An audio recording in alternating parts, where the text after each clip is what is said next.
What's going on, guys? So I'd like to talk about skill in Yu-Gi-Oh! And how sometimes it matters and sometimes it really doesn't. So how it matters, okay, skill in Yu-Gi-Oh! Matters as in, like, there is skill to the game, no matter what deck you're running, no matter what this. There is a point of skill that you have to be good at this game. Doesn't matter if you're running tier 1 deck or tier 5, if you do not have any skill or any knowledge of the game, you are going to do poorly. But on the other end, skill only goes so far. There are limits to the skill scale in Yu-Gi-Oh! Why are there limits on this scale? Because the game is luck-based. You're playing a card game. Card game is a deck of cards.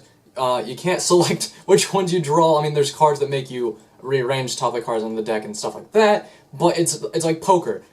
Shuffle the deck, you don't know what you're gonna get. So, if you don't know what you're gonna get, it's luck-based. So skill can only go so far to how good you play. You can be the best player in the world, have the best deck, and you can draw bad. Yes, this is an excuse that is coined multiple times. Oh, I lost because I drew bad. Sometimes, though, that excuse can be true. You could be playing a mirror match with somebody, same exact deck, every card, and your opponent wins really fast because you just drew a crappy handful of, depending on the deck, full spells, full monsters, full nothing. Then there's the argument, if your deck's really good, then you should never have a dead hand. But that's false. You might not have a dead hand, but your hand can lack. Very bad. And I mean bad. I've had hands, and sometimes, I know everybody has, but for just an example, Battle and Boxers, you draw nothing but spell cards, the ones that help you.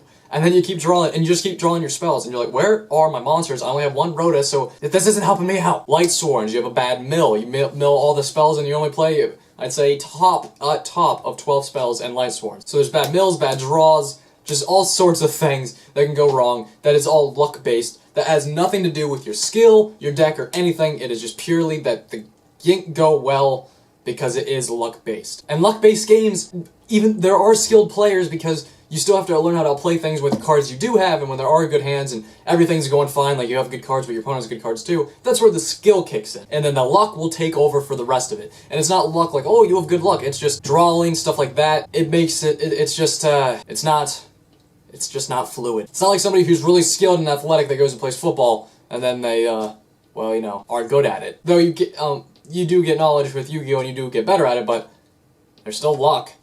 And it's just, like, when you hit a ball, you missed it because yourself missed it from a baseball. When you draw and you don't get a good draw, that's the deck and the shuffling and everything, a lot of other factors besides yourself. Now, no matter how much you know about the game will not make the best card on the deck just magically appear on top. And yeah, there's our players that are top a lot and stuff like that. I'm always leery on how some players top consistently and topping, not because they're bad, but it's just kind of weird when you see them like top every event, even in the top 16. It's like, how do you get to the top 16 at every like YCS when the game is so luck-based out of thousands of people? That just makes me so leery. I don't care how good you are at the game. You either had to pay people off to scoop or something like that. It just always kind of makes me a little on edge. But then there is the skill deck to it. Besides your knowledge of the game and how to outplay your opponent, there is something to your deck building. Unless you net deck somebody's player exactly card for card that's topping consistently, or tops a lot and just wins a lot. But if you're making your own deck, let's just say out of the whim, like you're like putting cards together, that also does take a knowledge base of knowing what tech cards to play, what tech cards not to play, what gimmicks to try to pull off and what not gimmicks to pull off. So it makes it when you do draw these cards from your luck-based chance pool,